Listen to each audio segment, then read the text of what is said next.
Hello, art historians, and welcome to our final lecture for this particular unit, which is going to be over the High Northern Renaissance. So just to kind of catch up the people who are joining us in the class second semester, at the end of last semester, we really talked about the early Renaissance that's going to take place in not only Italy, but it's going to make its way up to Northern Europe as well, kind of passing through the Alps and entering into France and Germany. And we started talking about some of the differences that are going to happen between those two Renaissance periods, or locations rather. So in Italy, the Renaissance, when we say a rebirth, is truly going to be a rebirth of Greece and Rome that reflects kind of this renewal of reading Greek and Roman thinkers and philosophers. And it really was very much a elitist movement. It really was like the families like the Medici who were paying for this kind of thing, and having that kind of art in their home definitely showed their knowledge of the classical past. So for them, it was much more of an elitist movement. But in the North, it's going to be a little bit different. It's not really going to be as elite. It's actually going to speak more to this thriving new middle class that was developing with this merchant economy, who is finally getting involved in trade, especially in areas like Denmark and Flanders.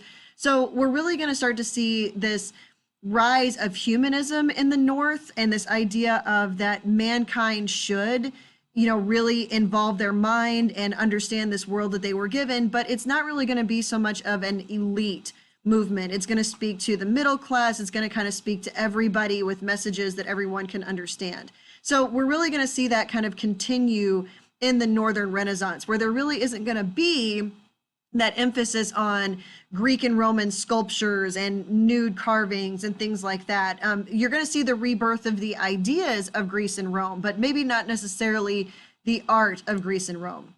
So one contextual event that it is very, very important that you know and understand for the Northern High Renaissance is going to take place in 1517. And that is going to be the first bubblings of the Protestant Reformation that is really going to rise there. And one of the things, ironically, that's going to help kickstart that Protestant Reformation, where Martin Luther is a German priest who actually is going to be kind of fed up with some of the abuses that he had seen taking place in the church. One of those abuses being that these priests and popes and cardinals were living these very excessive lifestyles, and that some of them couldn't even read. There were misinterpretations. A lot of being in the church was just to have a really nice lifestyle.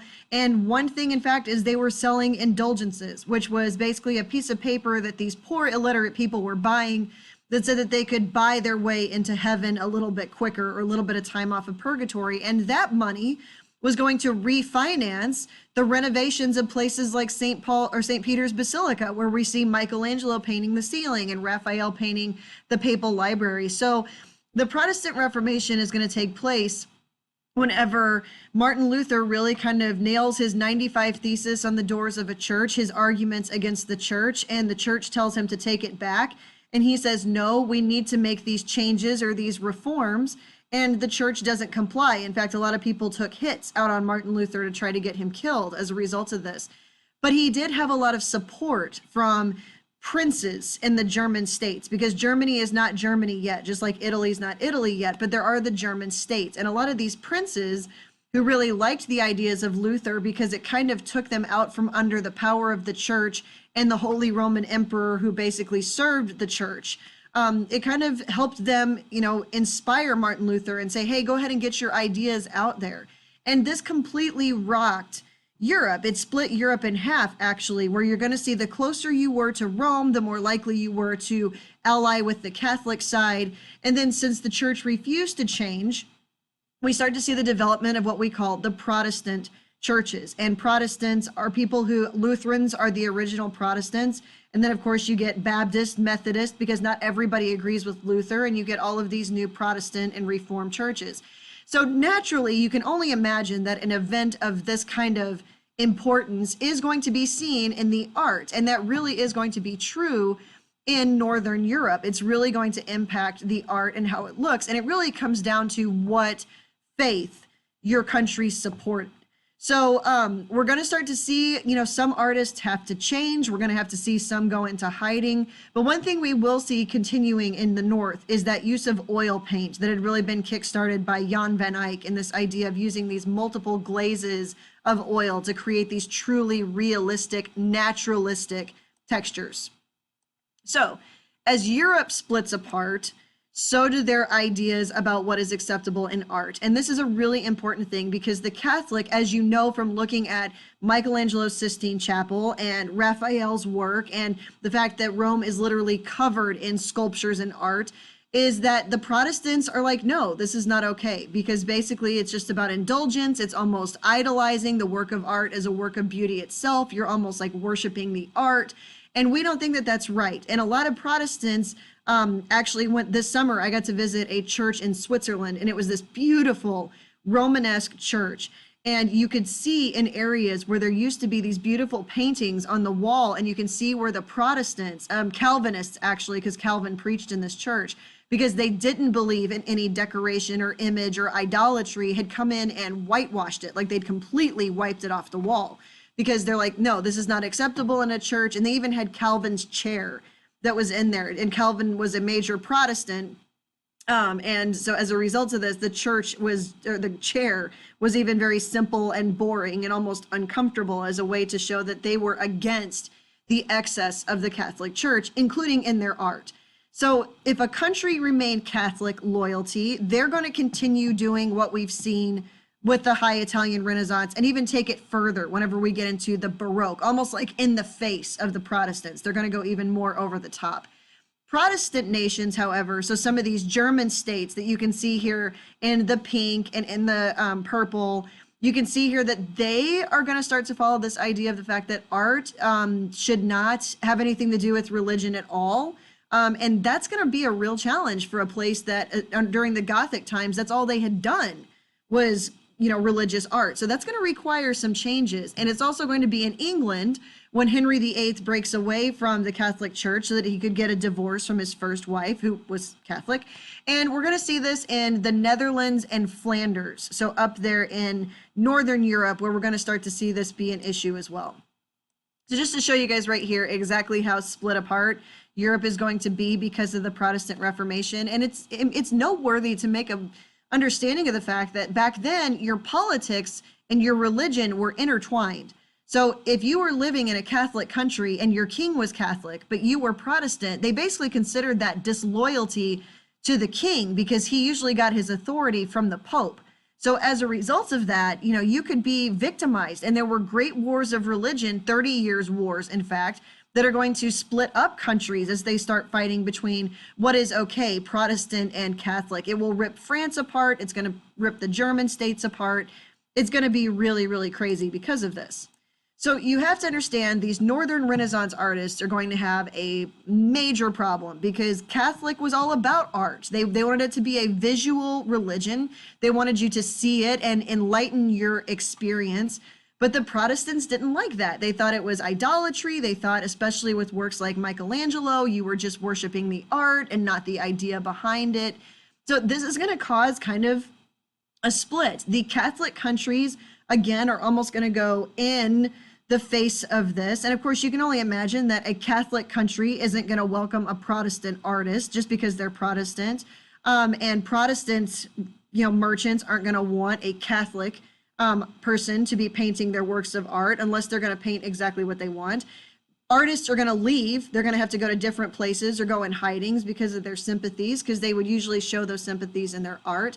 And in Northern Europe, in areas that were Protestant, you're going to have to cater to your audience. And if they are Protestant and they don't believe in showing these majorly religious scenes or these heroic scenes, you're going to have to paint something else. So we're going to start to see new genres develop in the North to please this new merchant class who has money to spend on art, but also maybe Protestant.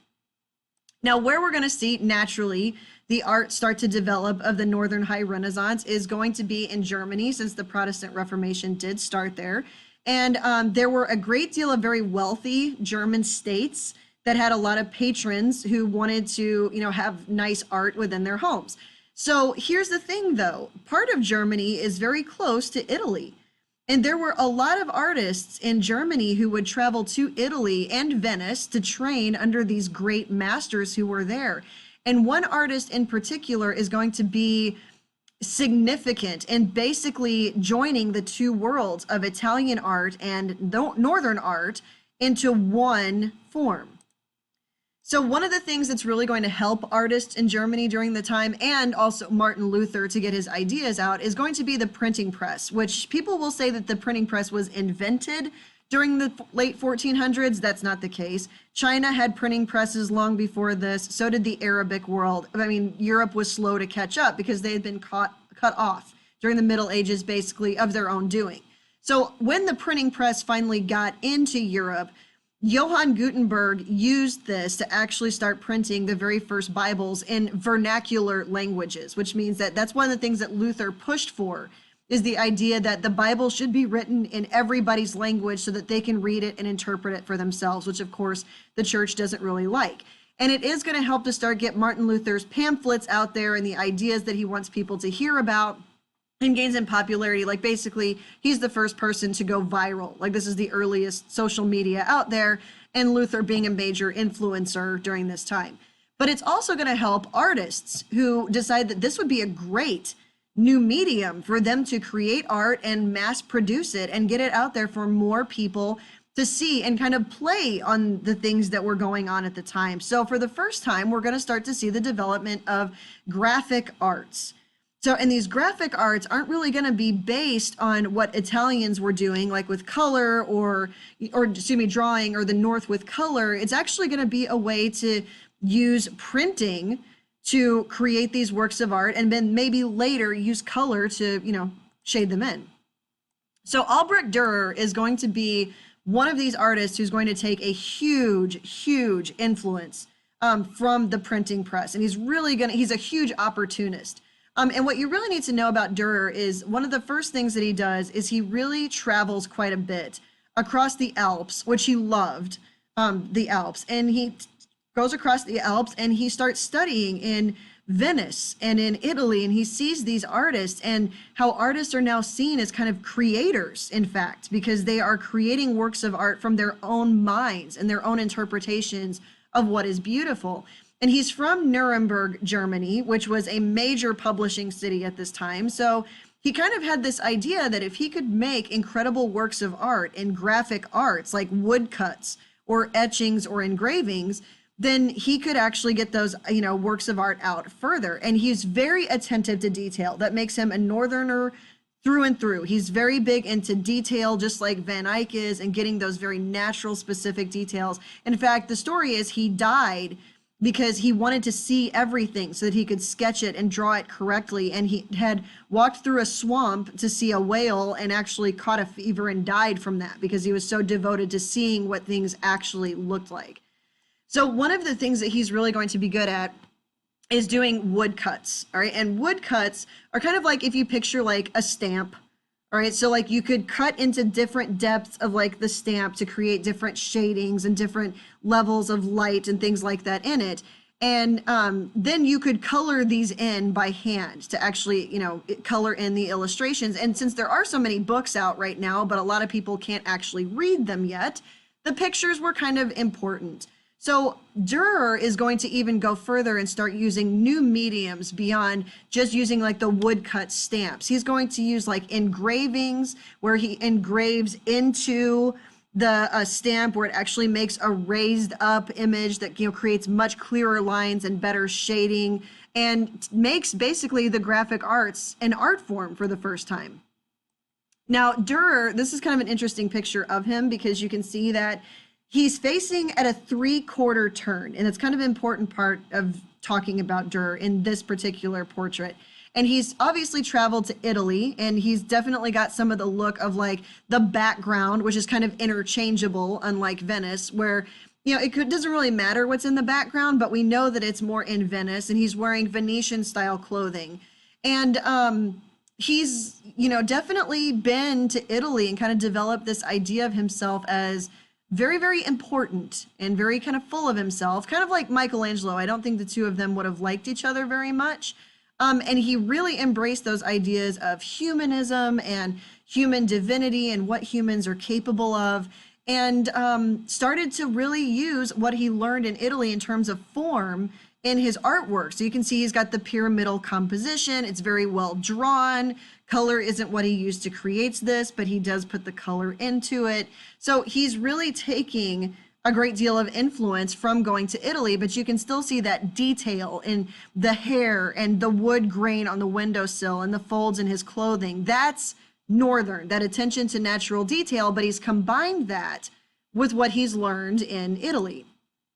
Now, I just want people to recognize that how Durr actually viewed himself. So this is a self-portrait of Albrecht Durer. This is not somebody painting him. He painted himself this way. And he, in this picture, does something that really nobody else had done. And that is he is facing you dead center. It's not that three-quarter turn. He's looking straight at you, acknowledging himself in his hands, almost like a blessing, like referring to himself as Jesus. And that he looks like Jesus because, like Jesus, he is divine. And he is really taking himself to a higher level. I just think this is cool. He had never seen a rhinoceros before, but he had heard and read about a rhinoceros. So he attempted to draw it. And then he started printing out this picture for people to see what a rhinoceros looked like. And so for the longest time, people were very confused about a rhinoceros, but he tried. So the work of art for the 250, they would like you to know for Albrecht Durer, is Adam and Eve. And you can see Adam and Eve right here. This is an engraving, so he could mass produce it. And one of the things that he played on during this time is the year 1500, the people of Europe thought the second coming of Christ was coming, that the world was going to end. It didn't end in 1000 when they thought it was going to. So 1500 was when it was going to happen. So he played on people's fears a little bit, and making sure that they were on the right, the right path to making sure they chose the good life and made good decisions whenever they were going to be judged whenever Jesus came again. So, this idea of don't make the same mistakes as Adam and Eve. He did one with the 4 horsemen of the apocalypse that's very famous. But if you look at this particular work of art right here, you can see, and what they did, why they put this on the 250 is because you can actually see the combination of Italy and the North in this. So this scene is actually like placed in a German forest. And the details are so good into the types of trees and the leaves on the trees that we know exactly that it is a German type of forest. So then he put the classical nude that he had seen from Michelangelo and basically put it here, this idealized classical form that if you didn't know any better would look like a classical Greek god or goddess here inside this. So basically kind of saying that he's bringing the Renaissance to Germany. Like there was this huge message to this. And I'm really not sure that, the Protestants would have liked this because he is in a Protestant country. But Durer had this philosophy that it's not the artwork that is dangerous, kind of like a gun in itself. And I'm only saying in a statement that's commonly said. A gun in itself is not dangerous. It's the person holding it that makes it dangerous. He had the same idea with art. He's like, okay, yes, I'm a Protestant supporter, very much so. But at the same time, the art itself isn't dangerous. It's what people do with it that's dangerous, and not everybody does something dangerous with it. So you can see here these idealized forms, contrapposto stance, and then at the same time, that natural detail. And there's also another thing that makes it very Northern is there's a great deal of symbolism that is in this work. All right, so we kind of already did this. So this is actually called an engraving. That's the medium. So definitely playing into that graphic art design during the time. And it is, again, placing those idealized human proportions of Italy, so that eye in the eye, idealism, and then the naturalism of the North. So idealized Italy, Northern naturalism, and a whole lot of detail that is in there as well. And I'm going to kind of build on that in just a second.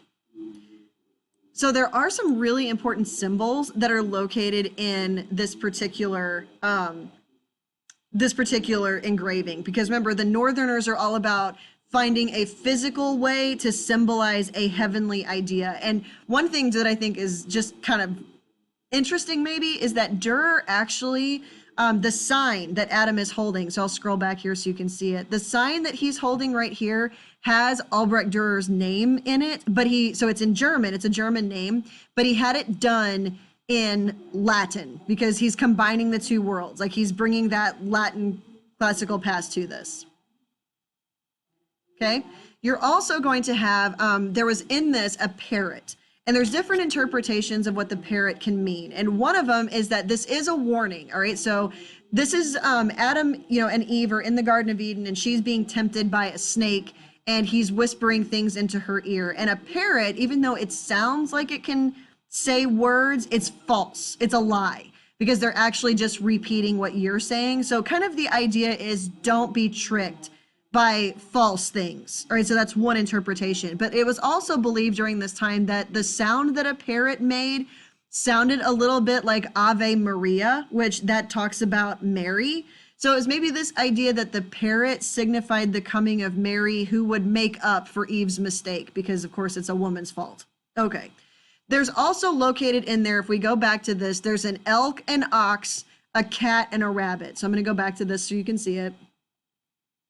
And so you can see that they're put in here. And it was believed during this time that there were 4 humors in the body. So 4 different color fluids that if they were out of balance, then you were out of humor. And those could cause you to be sick. And it could also impact your personality. So like one of the humors was blood that was red. So if your cheeks were too pink, they would think you had too much red humor in you. So they would cut you open and let you bleed to kind of get rid of some of that bad red humor. Or if you had that much red humor, then maybe you were a fiery person. So all of these, there's a couple interpretations on why he put the 4 humors in here, and that the elk, the ox, the cat, and the rabbit all represent those things. And one is the idea that once Adam and Eve fell out of Eden, that's when sickness developed, that's when things fell out of balance.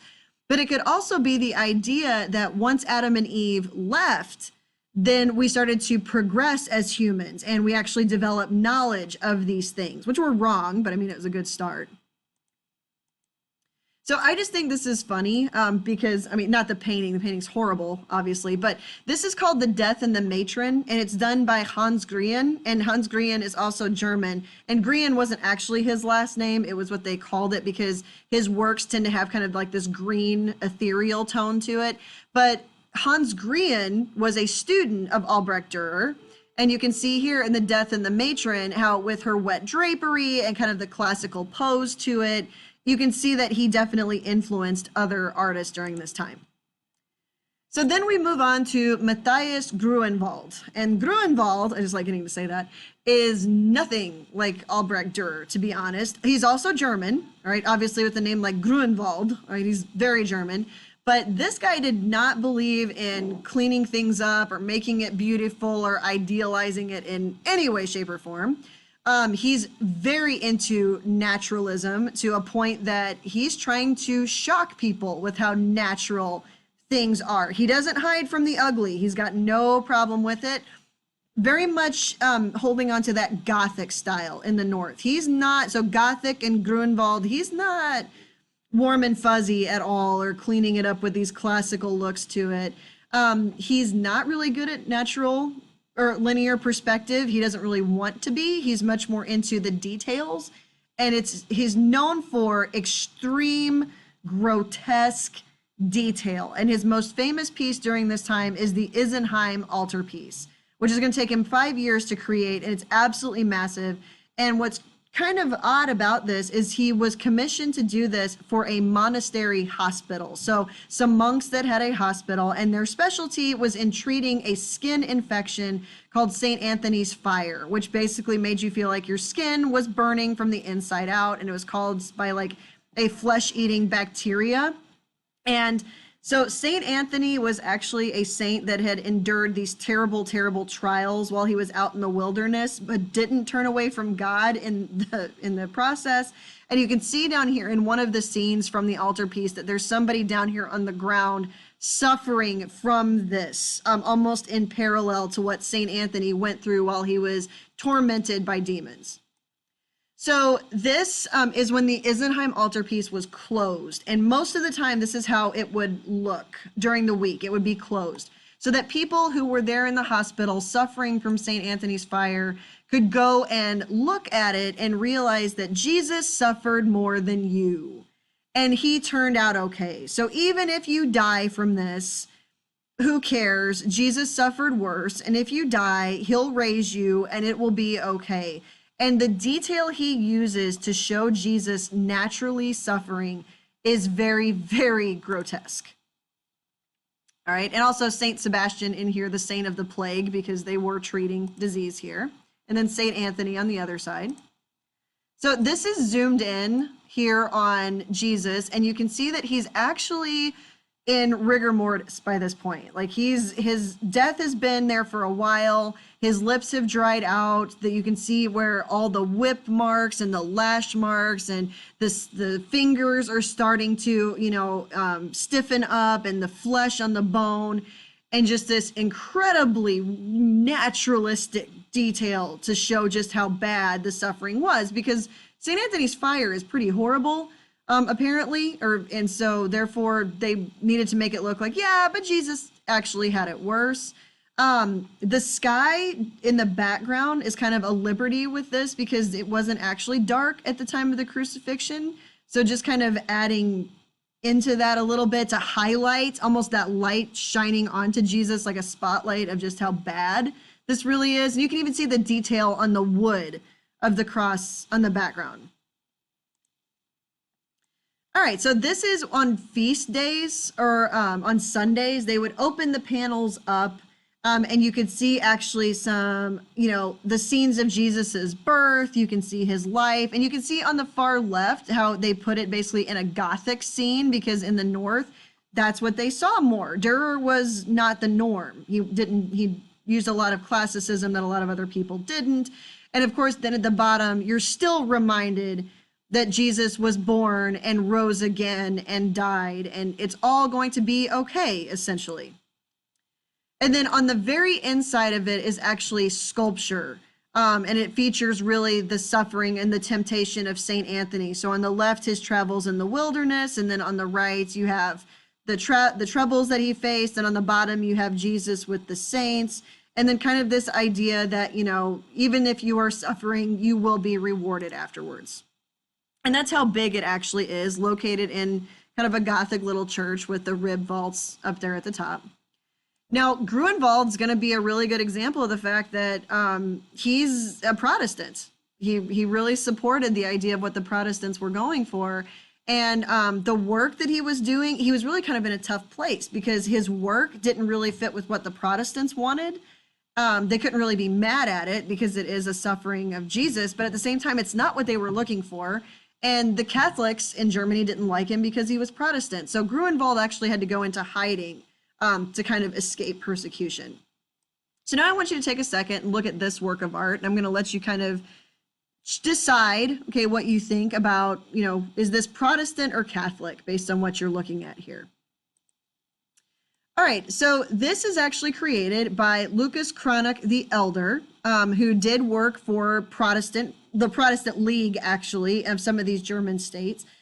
He's Protestant, but he doesn't really get, he's also an opportunist, let's put it that way. So kind of like Albrecht Durer, that there is this religious thing going on at the time, but his style doesn't really fit this as far as what's going on. He was really influenced by Durr and did a lot of the same scenes like Adam and Eve and things like that, but he's much more playful. Like, he's really about art being pleasurable. He like Durr, he really liked the classical nudes. He liked the classical influence. He liked to put that into his painting. They said he's a master of line, of like these wavy, flowy lines and things, but he's living in Germany during this time where, man, it's, Protestantism. I can't really be too over the top with this. So he's going to kind of make those two worlds fit. And he would do scenes that the Protestants would be like, okay, that is an important religious scene, and it does fit our message. And I guess it's okay because it's kind of playful and it's more about the message than the art. So I guess that's fine. So a lot of people, it's kind of like the Protestants were like, I don't want to like it, but I like it because his stuff was just fun to look at. Like people wanted to see it because it was kind of pretty and fun and, different. I don't know if I would call these fun. I don't know. But I can't even look at the one on the right. I just don't want to. But the one on the left here, that's actually Judith and Holofernes. And Judith was a Hebrew slave who went into an enemy's tent, Holofernes, and while he was sleeping, after she seduced him, she cut his head off and was like a heroine of the people. And she's mentioned in the Bible, and it's kind of a big deal. But of course, he made Judith look like she's from Germany at the time because that's very German dress. And kind of made it something that you'd look at like, I don't really know if that's a religious scene, but it's kind of interesting. And that's what Cranach kind of played on. So this is Cranach's Adam and Eve. And he's kind of he throws some shade at Adam a little bit. It's a little bit different because you can see that Eve is very pretty and she's almost kind of seductive. And it's kind of just a, pretty kind of scene. Almost looks like a unicorn in the background, but it's not. It's just a horse. And then over on the left, you've got Adam, who almost seems like, well, I guess I can eat it. And there's a sheep on that side, and sheep just kind of blindly follow along. And so he's like, kind of making fun of it a little bit, like playing with it. It's got like these, really sinewy lines, and he's got this tree kind of using his composition to cut up the scene between, the cunning, sly woman and then the, kind of dumb following man. So people were like, yeah, it's a religious scene, but it's kind of fun. It's kind of, different. And the snake almost seems to be smiling. I mean, it's just a little bit different. So he did do this work of art, which was the allegory of law and gospel, which some parts of it actually look kind of funny. All right. You also, if you look in the background, you can see kind of that replication of Adam and Eve back there in the background. And that's when sin began. And again, he uses that tree and that composition line right there to kind of draw the distinction and realize how not naturalistic this was, because you've got people from the past, you've got people from the present, you have the Alps in the background, well, you've got Jesus hanging on the cross, and then Jesus rising into heaven, and then Jesus up in heaven. And it's very natural detail in terms of like everything looking very naturalistic, but at the same time, not very, realistic at all. So what this is, it's called the allegory of the law and the gospel. And that tree in the middle definitely sets up exactly what he's trying to show. So on the left, you see the guy holding the 10 Commandments, and he's saying, this is what you should follow. And the church had a problem with that, or the Protestants did, Martin Luther, because he's like, that's man's law. I don't know if that's God's law, but that's man's law that got put on a tablet. I don't know if I agree with that or not. And you can see these demons kind of poking this guy to hell because that's all he followed was man's law, like the church law. On the right is the gospel, where all you need is the words of Jesus and his preachings, and Jesus is all you need. And he's almost pointing upwards towards, himself in heaven on the other side, saying, see, this is all you need to get to heaven is me. And you can see one side of the tree has leaves on it, and the other side is barren because that's not a good way to live. And you can see that he's being pushed towards hell, and there's a demon down there waiting for him. So it's, okay, don't worry about man's law, because he's almost looking back towards Jesus like, hey, I want to get to Jesus. And they're like, well, you should have followed just him and what he says and not man's law or the church's law instead. So this was a Protestant work of art, but again, he does it kind of in a fun way. This idea of the fact that the Protestants believed that you didn't need to do good works to get into heaven, you only needed faith, and that was it. So only the gospel, which Jesus is in the gospel, is what can get you into heaven. And it's very naturalistic detail. I need to change that word because it's not realistic, because none of this could actually happen altogether. It's backwards. I got the words backwards, but it very much is a naturalistic detail of it. So now, oh, and by the way, I do want to go back to this because it's very important that you understand that this is a woodcut. It is a woodcut. So it was actually mass produced, and then colored in and hand painted. And then at the bottom of it, it actually tells the story about this and gives that message out, because then they could get this out to the people of Europe so that they could see this and help speak against the Catholic Church and help gain support for the Protestant faith and therefore the Protestant League. Now, eventually, this is going to start to make its way across the English Channel all the way into England. And you'll have King Henry VII, who is ruling at the time, who is the first Tudor king of England, and his wife Elizabeth Woodville. And they were huge embracers of Renaissance art. They loved what was happening over in the continent. And they actually hired Torrigiano, who was from Florence. Fun fact, he actually broke Michelangelo's nose at one point in a fight, to come and design their tomb in kind of this classical Italian style. Now, Henry VIII, their son, who was never supposed to be king, his older brother Arthur was, but Arthur died and Henry became king. Henry used to be, he was very much a humanist. I mean, he really supported humanist ideas, but he eventually will break away with the Catholic Church, even though he was originally a burner of Protestants and he was declared defender of the Catholic faith, but he wanted a divorce from his first wife, Catherine of Aragon, who was very, very Catholic, and her nephew was the Holy Roman Emperor, but he wanted a divorce because she couldn't give him a son, mainly because he had syphilis and it was really his fault, but whatever. So what's going to happen is he wants a divorce. The Pope won't give it to him. So he declares himself head of the Church of England, separate from the Pope, where he could make all decisions legal and religious in his kingdom. And to this day, the Queen of England is the head of the Church of England. However, because he was anti-Rome and Italy, anything that Rome was doing, he didn't want to do. So we're not really going to see Renaissance art per se hit England for quite a bit. So this is actually Henry VII and Elizabeth's tomb, and you can kind of see that Roman style sarcophagus and how it really has that Italian influence to it. And there's Henry VIII, who actually was painted by Hans Holbein, who was from the European continent and was a very famous Northern Renaissance artist who was incredibly good at naturalistic detail, as you can see by even the fur on his jacket. So now we're going to talk about Flanders, all right? And Flanders is located right here in Burgundy, all right? So what would today be the Netherlands, if we're talking geographically speaking? So just to give you guys kind of a clue of what's going to happen in this area. And this area was really, really torn apart because you had the northern part that's going to start to be more Protestant and southern areas that are pressured by France, which is Catholic, and it's really going to be a struggle. So the artist we're going to talk about there is Peter, and I call him Peter the Peasant, Peter Bruegel the Elder, and he was raised in a semi-comfortable lifestyle. He definitely wasn't a pauper, but he wasn't like a wealthy person either.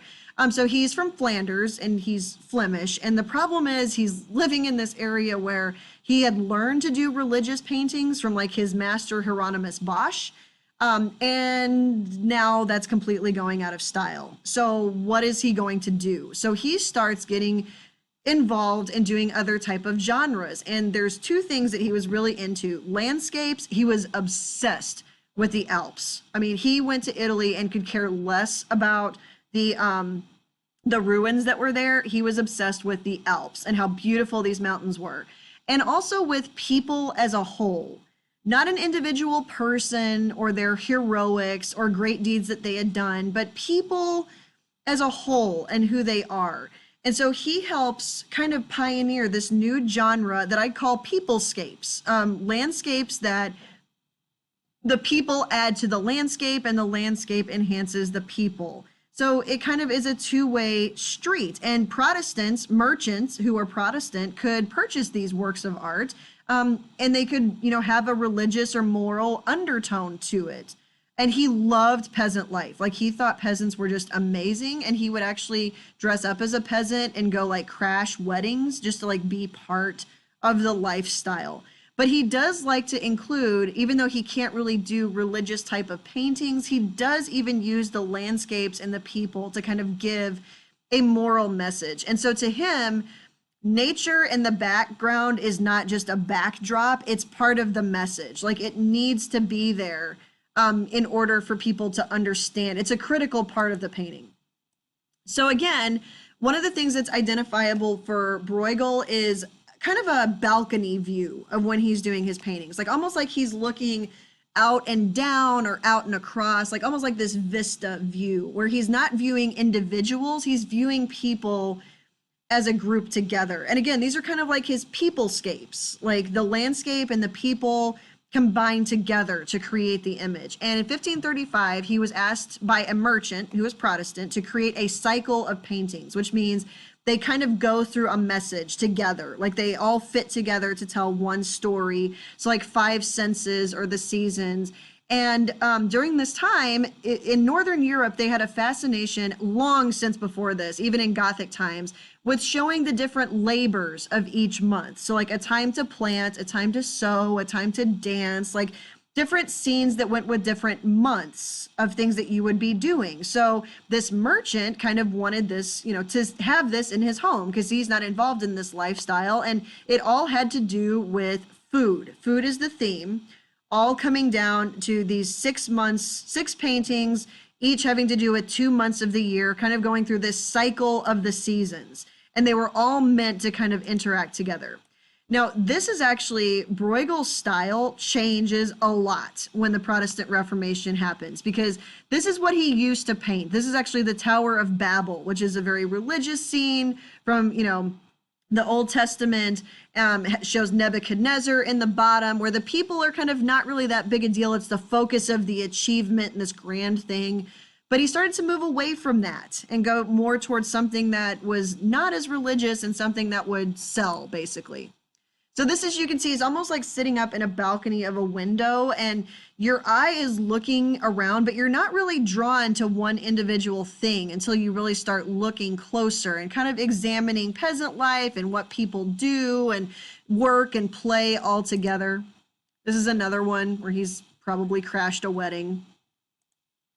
So during this time, context-wise, while he's working on this cycle, there's an historical event called the Little Ice Age that happened during the 1500s. And this huge drop in temperatures happened. And during this time, food was very scarce, and starvation was common, and death was kind of imminent. And 1565 was one of the coldest winters that they had ever experienced. And this is what Bruegel is going to use as inspiration for painting hunters in the snow. And I may have now put that word. Yes, I did put it wrong. Okay, so I got the date wrong. Nobody cares. It's fine. It's 1535. My fault. All right. I'm having a day with the typing. I apologize. So what is going on here is that there is snow everywhere. All right. And the only 2 major colors there are kind of like this green of the sky and the white of the snow. And it is beautiful and it covers everything. But at the same time, it is deadly and it can bring death. So let's kind of examine this a little bit closer. All right. So again, 1565 is up here for the year. I'm going to have to go back and check which one I did a typo on, if it's 1565 or 1535. Honestly, nobody cares. Mid-1500s, they'll never ask you for this date. So it's really not that big a deal. Just know that during this time, it's really flippin' cold, all right? So you can see here again, this is typically that Bruegel view, all right, overlooking the what is happening here. So you've got people returning from the snow or from a hunt, and it's very, very cold outside, and it's dark, and the trees are barren, and the dogs kind of had their heads down. They didn't find anything on their hunt. But then you look across, even in this sadness and desperation, and then there's the people, and they're having fun, and they're ice skating in the shadow of the Alps, which, by the way, weren't in Flanders at all. And it's kind of, you can see that perspective going into the background, and it just almost seems to fade going into the background, into the distance. And it really looks at first like this is a terribly depressing scene, these hunters in the snow, or Return of the Hunters, because it does go by a couple different names. They're over there in the background trying to strike up a fire, hopefully for food that these guys have brought, but they're returning with really nothing at all. But the people, you can see here, here's somebody being pulled on a sled. Somebody's playing a violin, and they're out there skating on the, pond, and it's all kind of fun. And the people warm the scene up. Like if it was just the hunters returning, this would be a miserable scene. Like just, they're coming back with no food. But here these guys are coming, it's okay. It's going to be all right. We're all together as people. There is happiness, but also be ready of the fact that death could be imminent because there's not a lot of food. The Alps back here in the background look so large compared to the people because nature is larger and nature could hurt them with this weather. But at the same time, it's okay. They're part of nature. It's fine. God is the nature. He is more powerful. He will take care of them. So like God in the mountain, kind of this idea of Mount Sinai, you know. And also the humans are part of nature. They're skating on water. They're skating on ice. At the same time, there also could be skating on thin ice by not taking this seriously and playing when maybe they should be hunting or thinking of more important things. So there is that moral here, that message of kind of that, you know, even though it's not a religious scene, it does have that underlying message to it. So these humans are all as a community. He's not narrowing in on just one person. So as the snow unites the landscape, the people come together also. They're united together as a community. And one really depressing thing about this is that the guy who bought these paintings would never have probably had to suffer. He had them to kind of see how the other half lives, not actually realizing just how much there was suffering. And another example in this cycle is the Harvesters, which isn't on the 250, but it's kind of the same thing, that this guy, this merchant, wanted these paintings. And you can definitely see Bruegel from like this upper view and this peasant genre, and that naturalistic detail on the trees and all that. But at the same time, this guy hanging these up in his home wanted to know where his food came from and like what, you know, happens during this time of year. I'm curious to know what the little people do and, you know, all these things. So kind of ridiculous. And this is one of the other paintings in the cycle where it's kind of dark. All right, so we are done with the Northern High Renaissance, and if you have any questions, please let me know.